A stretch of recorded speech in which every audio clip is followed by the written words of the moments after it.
A reading from the second letter of St. Paul to Lectura de la segunda carta del apóstol San Pablo a Timoteo. Querido hermano, Dimas me ha dejado enamorado de este mundo presente y se ha marchado a Tesalónica. Crescente se ha ido a Galacia, Tito a Dalmacia, solo Lucas está conmigo. Coge a Marcos y tráetelo contigo, pues me ayuda bien en la tarea. A Tíquico lo he mandado a Éfeso. El abrigo que me dejé en Troas, en casa de Carpo, tráetelo al venir, y los libros también, sobre todo los de pergamino.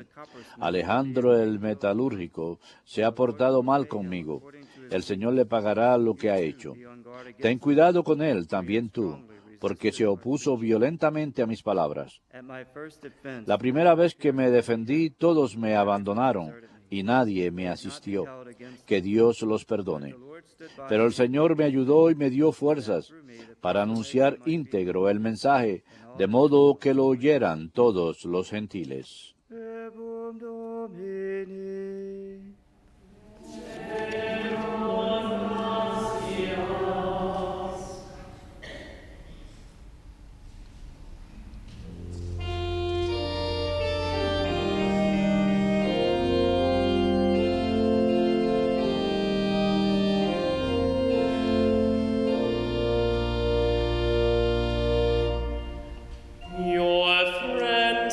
Que tus fieles, Señor, proclamen la gloria de tu reinado.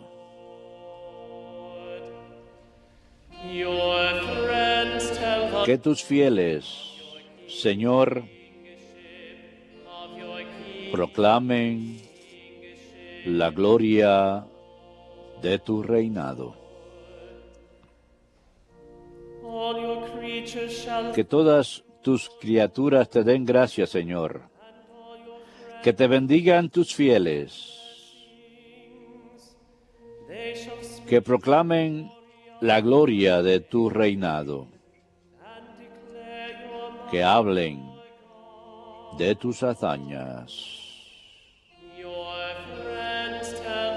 Que tus fieles, Señor, proclamen la gloria de tu reinado. Explicando tus hazañas a los hombres, la gloria y majestad de tu reinado. Tu reinado es un reinado perpetuo. Tu gobierno va de edad en edad. Que tus fieles, Señor, proclamen la gloria de tu reinado.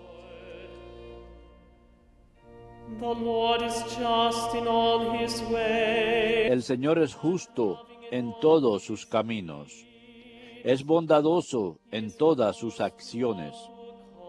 Cerca está el Señor de los que lo invocan,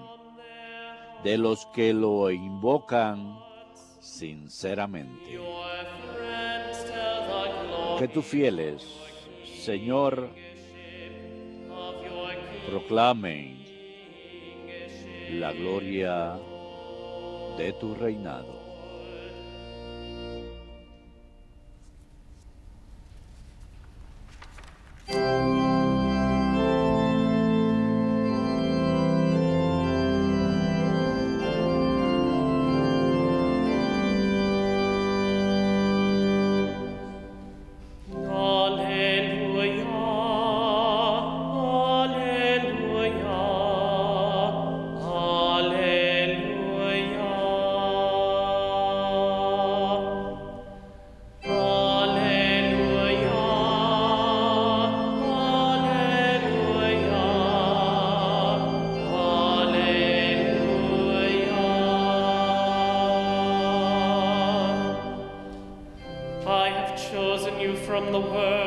Yo los he elegido del mundo para que vayan y den fruto, y su fruto perdure, dice el Señor.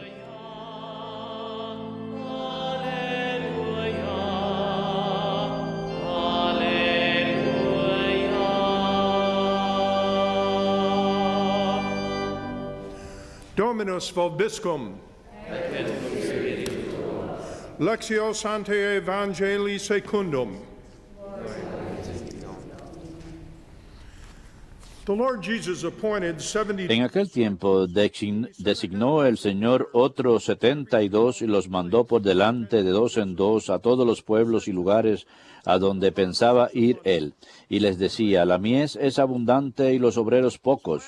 Rueguen, pues, al dueño de la mies que mande obreros a sus mies. Pónganse en camino. Miren, que los mando como corderos en medio de lobos. No lleven talega, ni alforja, ni sandalias, y no se detengan a saludar a nadie por el camino.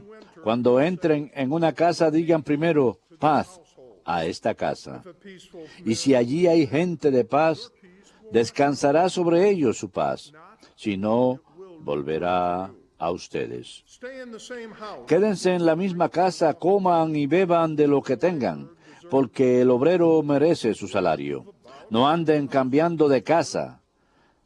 Si entran en un pueblo y los reciben bien, coman lo que les pongan.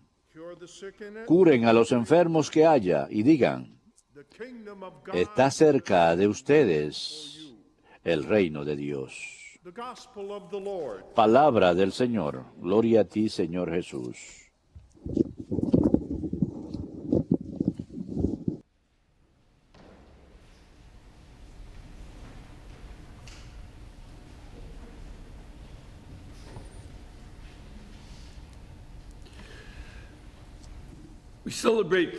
Celebramos esta fiesta de San Lucas, el evangelista, que es mencionado en un número de escritos de la primera iglesia y es autor de ambos actos de los apóstoles. Y uno ve también la primera mención de lo que se llama el prólogo anti-Marcionite, es decir, era un herético que denegó todo lo que está en la Biblia escrito por gente judía. Él fue excomulgado por enseñar esto, que el único evangelio que existía era el de Lucas, porque Lucas era un gentil y la iglesia rechazó esa idea de ser el único. Por lo tanto, en un prólogo al evangelio que es mencionado, Lucas, el doctor o el médico, fue el autor del evangelio que también vemos en un fragmento de escritos del año 180, quizás 170, que Lucas es mencionado como su autor. San Irineo, también escribiendo por el año 180, mencionó en el tercer libro que Lucas fue el autor de este evangelio. Por lo tanto, sucede más acerca del origen, incluso a pesar de que llegando el evangelio, ningún evangelio en realidad menciona su nombre y ni es registrado en todos los padres de la iglesia que lo mencionan. Esto es el motivo por el cual le aceptaron y como escucharon en la primera lectura, que el único que todavía está con ellos fue Lucas. Él también mencionó que era Lucas el médico. En el capítulo 4, ahí mencionó también 3 veces en las cartas de San Pablo.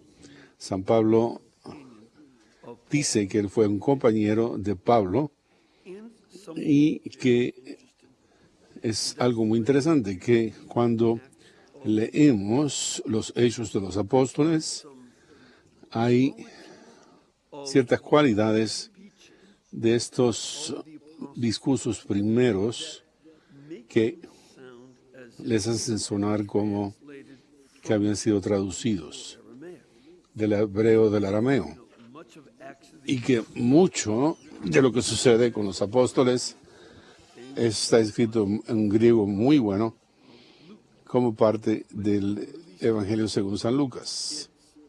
Sin embargo, parece ser una traducción del griego.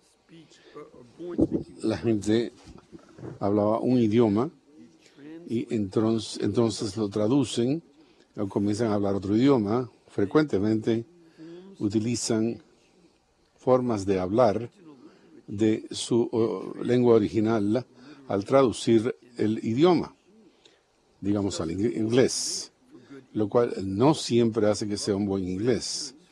Yo crecí con abuelos que eran del antiguo país de Europa y aprendí, o mejor dicho, tuve que desaprender,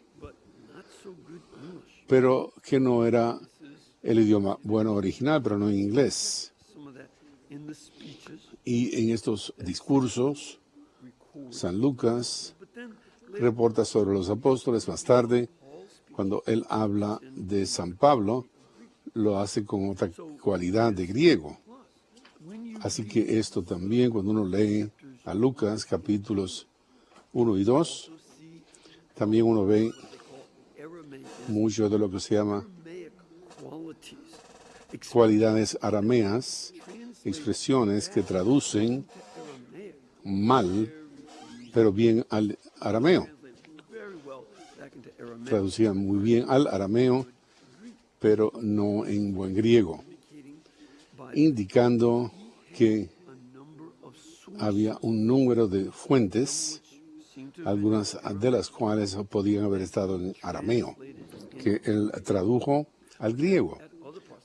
En otras partes, como por ejemplo, al comienzo del Evangelio, las primeras 4 líneas son en un griego muy bueno y es una forma clásica que uno ve de una persona educada. Estos varios indicadores que, como dice, están al comienzo del Evangelio de San Lucas, que muchos han tratado de corregir y que él lo que está haciendo, poniéndolo de una manera ordenada para un hombre que se llamaba Teófilo. Así que Teófilo fue una persona a quien el Evangelio, de acuerdo con Lucas, capítulo 1, versículos 1 a 4, había sido indicado. En los capítulos posteriores también habla sobre el mismo hecho, este mismo Teófilo, que se le llamó una persona noble, pudiera haber sido un oficial. Estaba tratando de señalar esto y entonces algo muy interesante sucede. En los Hechos de los Apóstoles, San Lucas, capítulo 16, versículo 10, al mismo tiempo, una y otra vez, y entonces hicieron esto, hicieron lo otro, hicieron otro más. En el capítulo 16, nosotros entendimos que Pablo estaba hablando con los macedonios para nosotros, para predicar el Evangelio. Entonces partieron de Troas, zarparon de Troas y fueron a Filipe y se mantuvieron allí. Estuvieron allí un sábado y estuvimos de acuerdo en que se convirtió en cristiano este hombre. Y oímos de una mujer que tenía un mal espíritu, y después de esa sección que estábamos haciendo esto y lo otro, dice que todo aquel que se deja de Filipi, zarpa, que fueron a Tesalónica y entonces a Atenas y regresa allí hasta 2 años más tarde, cuando San Pablo zarpó para Corinto, y nosotros después, por 2 años, San Lucas se quedó atrás, posiblemente en Filipi, y entonces San Pablo se reunió con él de nuevo, se unieron, y por el resto de los hechos. Ve uno como San Lucas que dice, viajamos, fuimos a Cesarea y nos encontramos con Philip y fuimos a Jerusalén y estuvimos en Cesarea.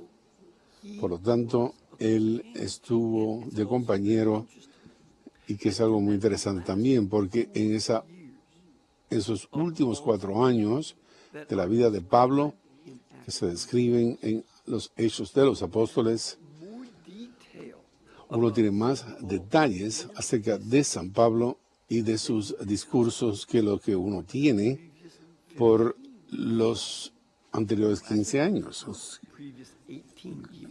o por los anteriores 18 años. Uno ve muchos detalles. Sin embargo, cuando uno llega, allí sí hay muchos detalles. ¿Y por qué? Porque San Lucas estuvo de testigo. Él estuvo con San Pablo y formó parte de su misión, y también que mientras que San Lucas estuvo con Pablo durante 2 años, estuvo bajo arresto domiciliario por 2 años en la Tierra Santa.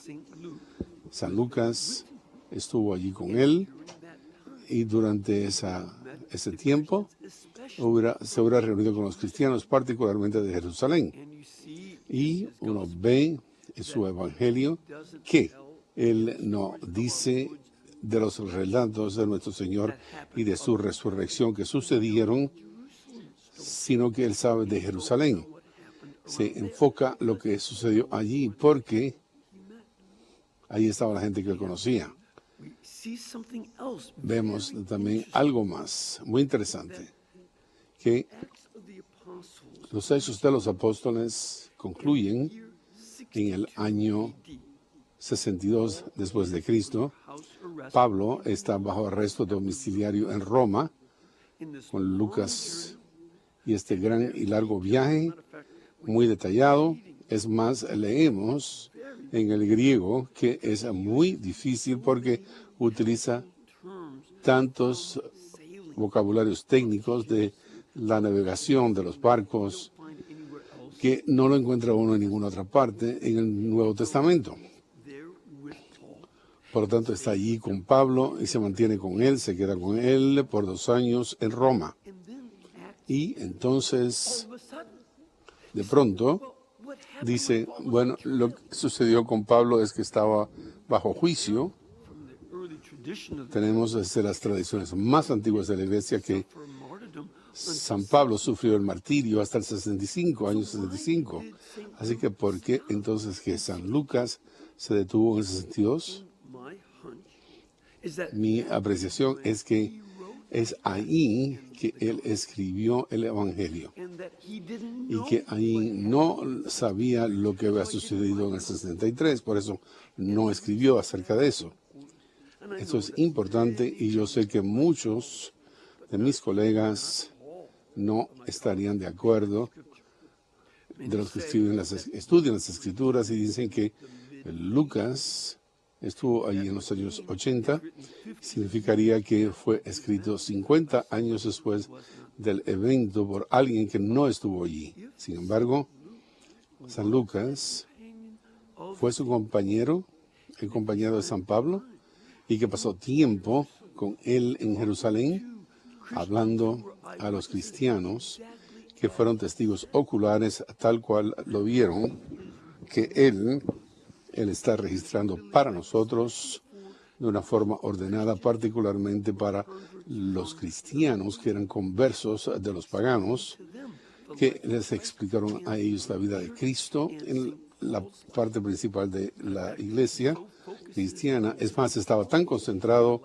en San Pablo en la carta que partes académicos sugieren que es muy posible que los hechos fueron escritos como una deposición para que San Pablo, porque él estaba bajo juicio, y esto fue lo que Teófilo como oficial estaría en juicio, y que él describe el hecho de que Pablo Era una persona inocente, un buen ciudadano romano, y eso es lo que predicaba.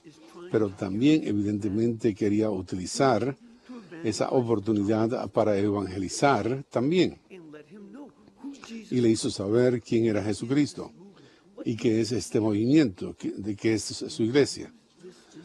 Da esta información sobre los testigos y concluye el Evangelio según San Marcos, y como esta información que él tenía de Jerusalén, lo hizo por nosotros.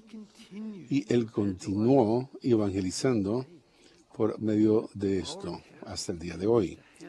Nuestra tarea es tener el sentido de que este Evangelio, que ha sido escrito por nosotros para comprender a Cristo y para darnos cuenta de que hacer un acto de la fe en Él y en sus palabras vale la pena.